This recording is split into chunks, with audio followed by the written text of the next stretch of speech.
Welcome po sa Dispute Resolution and Crisis Management CRIM 6 na pag-aaral po natin, pagpapatuloy po natin sa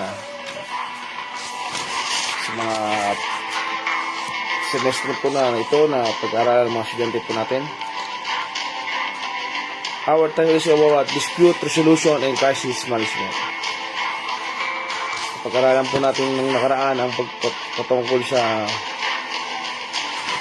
mga development, conflict resolution, abilidad, practical expertise na ginagawa po natin pagresolba ng crime, sa pagresolba ng mga dispute, our theoretical understanding, the meaning of the words, complingere, and the word conflict, naintindahan po natin in the past. Sa pag-aralan din po natin ang mga theory.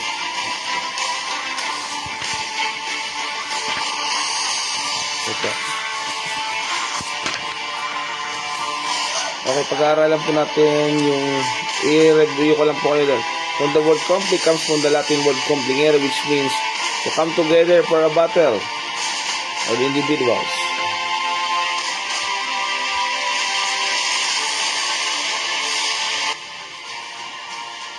Okay. May I read to you the word.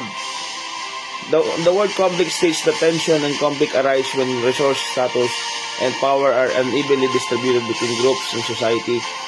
That these conflicts become the engine for social change. Power can be understood.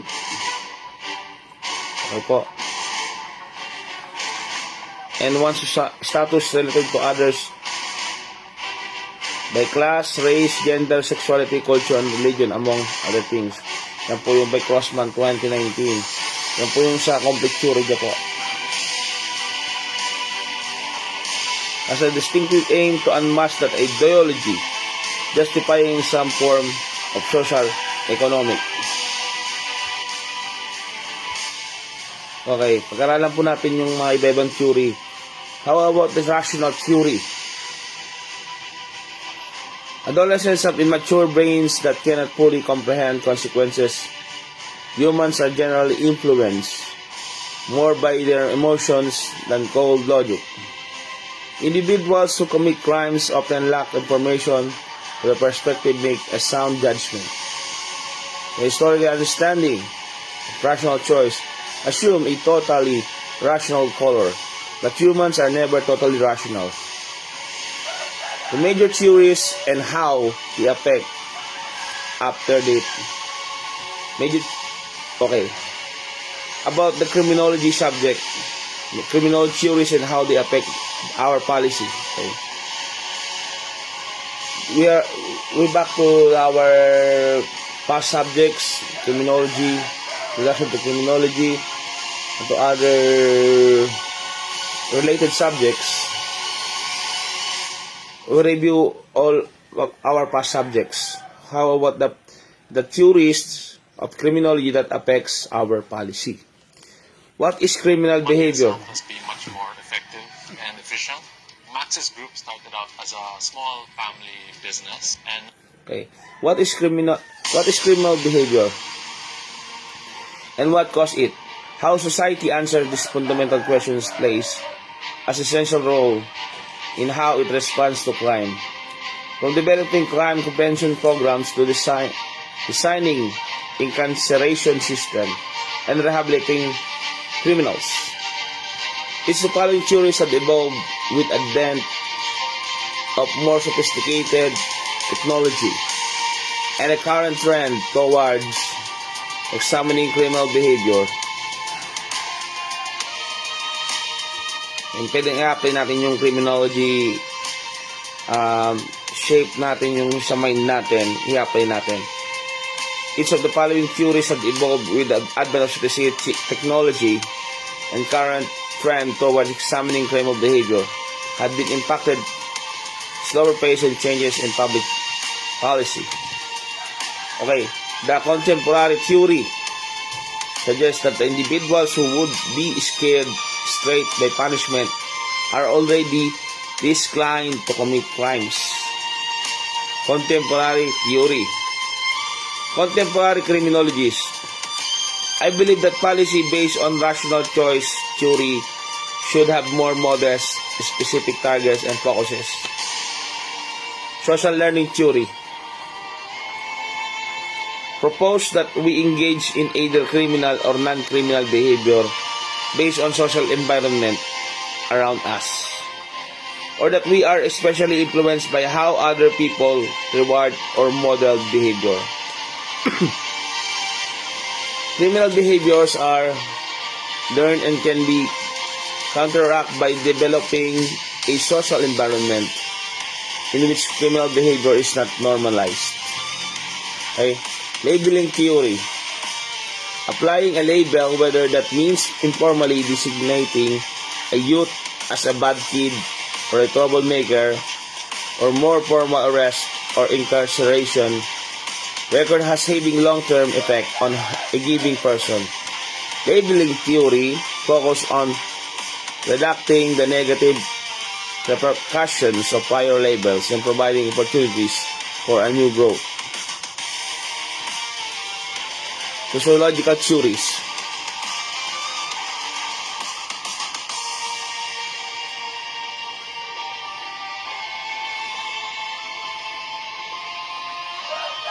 Sociological theories are often criticized for not being able to provide strong evidence for the causal relationship they posit.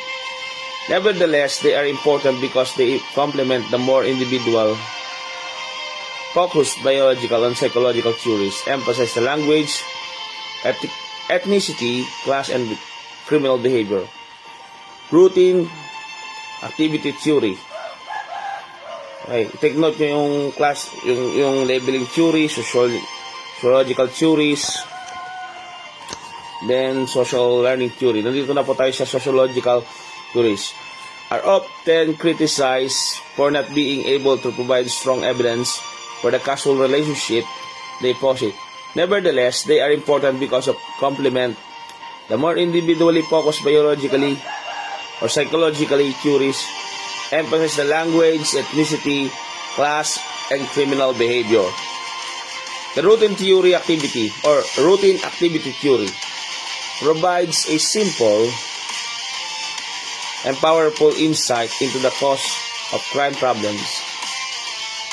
At its heart is an idea that in the absence of effective controls, offenders will prey on attractive targets. To commit crime, a motivated offender must come to the same place as an attractive target. If controllers are absent or present, but powerless, crime is possible. Okay? Predator po, nag-aantay ng prey niya po. Yung nag-aantay po ng nasisila po yung nagko-commit yung mangyayari po na crime, possible po yon. Pag may malakas na perpetrator po ng crime. Or low IQ theory. Pagbasihan, yung low IQ theory or IQ crime correlation take one of the three approaches. IQ and crime. Previously, low IQ increases criminal behavior and criminal behavior decreases IQ.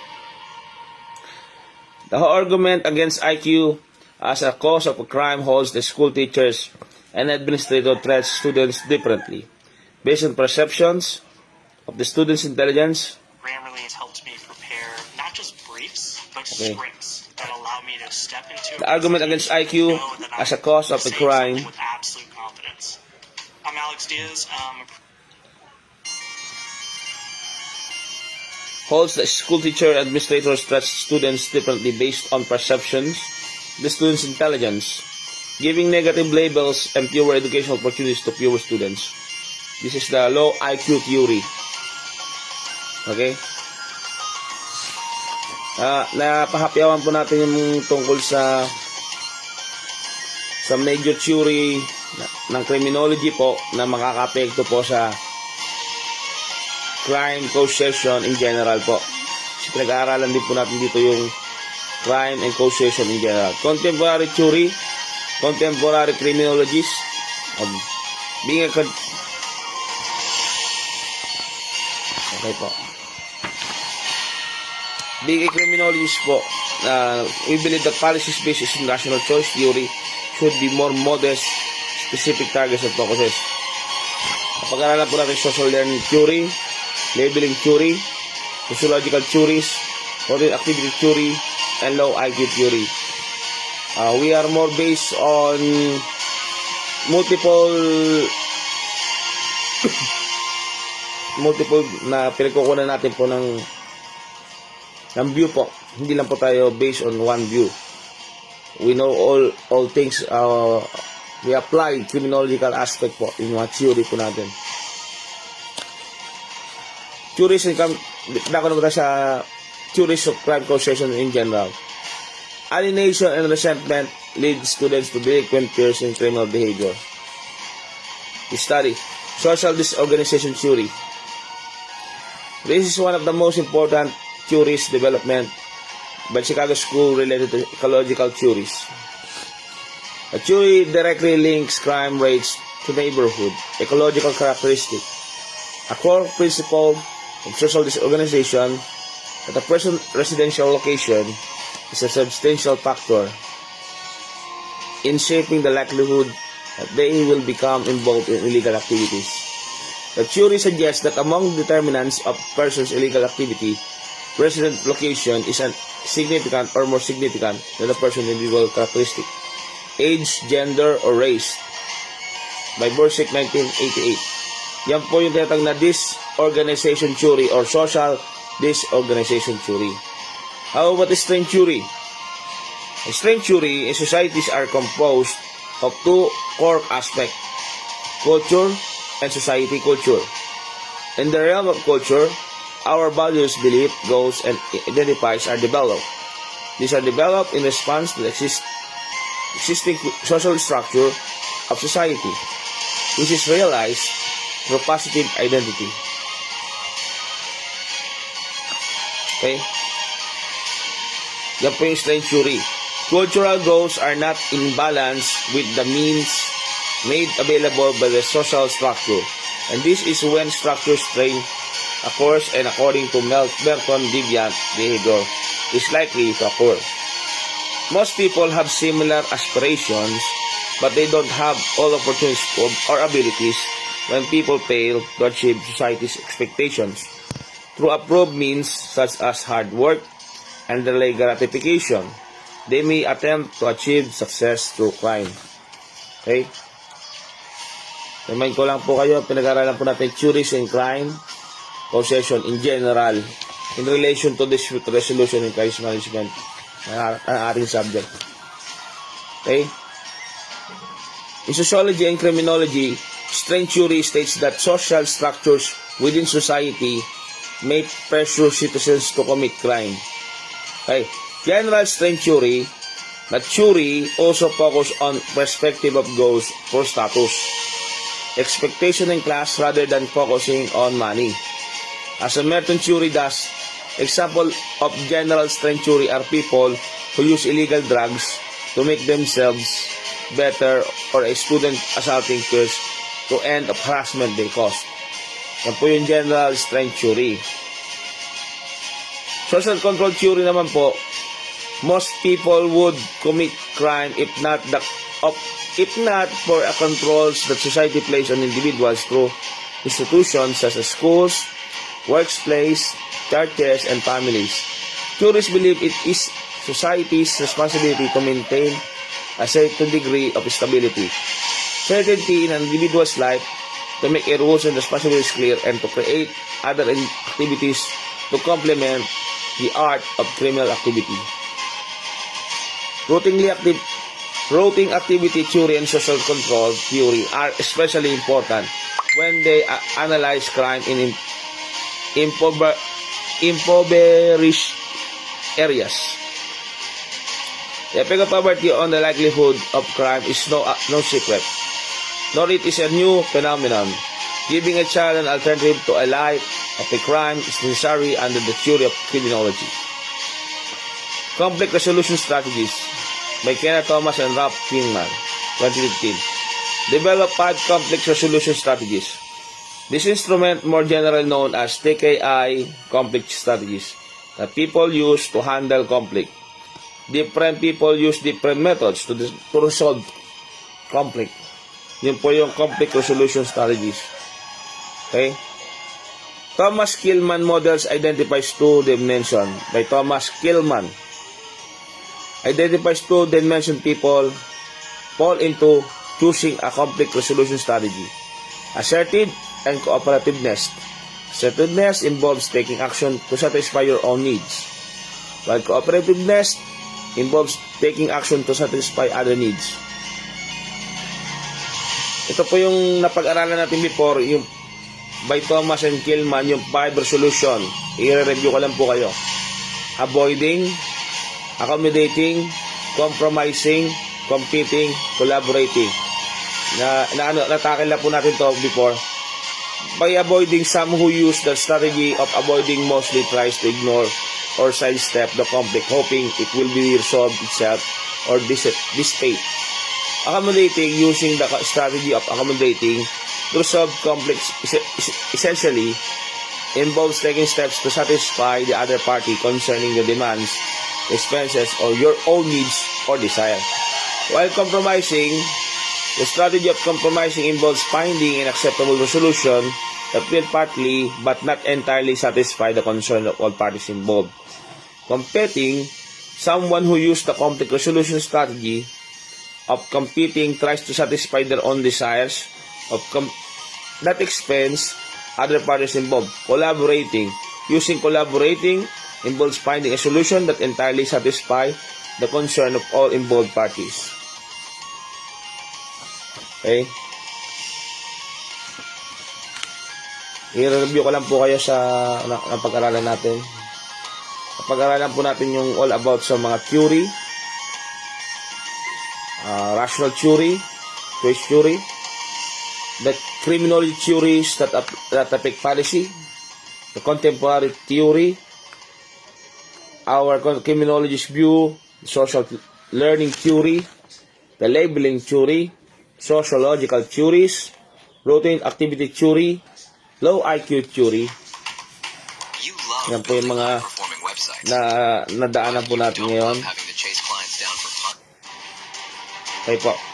The social disorganization theory, the strain theory, the general strain theory, social control theory, conflict resolution strategies. Yan po yung mga napag-aralan natin. Saka yung 5 resolution strategies that model by Thomas and Kilmann. Avoiding, accommodating, compromising, competing, and collaborating. Yan po. Okay. Each of the conflict resolution strategies above involves different degrees of assertiveness and cooperativeness. For example, while accommodating includes a high degree of cooperativeness and a low degree of assertiveness, competing consists of low degree of cooperativeness and high degree of assertiveness. Yan po. Ito po yung mga activity po natin for today. Pag-aaralan po natin sa ating klase. I hope na maano po ninyo to, yung exam po natin. Saka yung assignment ko po sa inyo about 9285 Republic Act Alternative Dispute Resolution. Yan po yung ano po natin. Dadaanan. Ibabanggitin ko lang po yung sa exam po natin ngayon. Yung mga tanong po, what does dispute resolution refer to?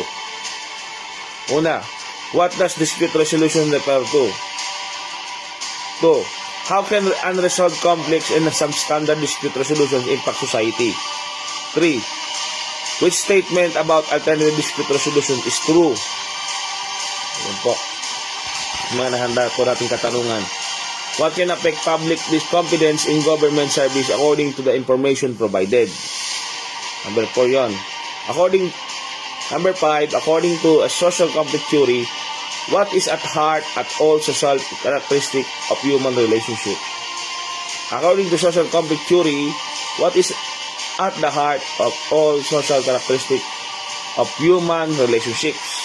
Number 6, critical theory aims to promote social economic oppression, maintains the status quo, or unmask the end of oppression. Ano ba yung critical theory? Ano ba yung aims nito? Number 7, who developed critical theory as a radical emancipatory or Marxian theory? Ito po ba yung kay Karl Marx? Kay Marx, sino bang Marx yung sinasabi? Max Horkheimer ba? Kaninong theory po yung Martian theory na radical emancipatory? Yan po. Number 8, according to critical theory, what is the source of social domination that needs to be unmasked? It's challenge. Number 9, according to contemporary criminologists, what should policies based on rational choice theory focus on? Number 10, social learning theory proposed that criminal behaviors are learned and can be counteracted by, anino ba yun? Okay, daanan natin yung Republic Act 9285. Okay, yung assignment po natin ito, kailangan po maipasa nyo po sa akin kung yung all about sa 9285. It refers to meaning of settling dispute outside the courtroom. Yung hindi na po kinakailangan makarating, hindi na po kailangan ng judge, hindi na po kailangan ng sa pag-resolve ng isang gulo. Yan po yung nakapaloob sa 9285. I need your assignment, kailangan maipasa po sa akin yung assignment. Then the ADR is neutral evaluation, negotiation, conciliation, mediation, and arbitration. How about the ADR? Dahil familiar po kayong una, 9285, sunod ADR. A neutral evaluation, negotiation, conciliation, mediation, and arbitration. Yan po yan. The negotiation allows the parties to meet in order to settle dispute. Okay. How about mediation? The informal litigation. Mediator, iba yung mediation is an informal alternative to litigation. The mediators are individuals trained to negotiation. Okay? Yun po yung mediators. Litigation in court trials are extremely expensive risk and propositions. And there is a certain that the trial will bring a fair or just ruling for a case. Okay, the Republic Act number 9282, please comply to the assignment natin na kailangan mag-research kayo. Ipakita nyo sa akin yung naunawaan nyo ba sa 9285. This act is known as Alternative Dispute Act of 2004. Okay, class yun lang po sa ngayon. Please take your test and our assignment. Thank you for your time and listening to this lesson.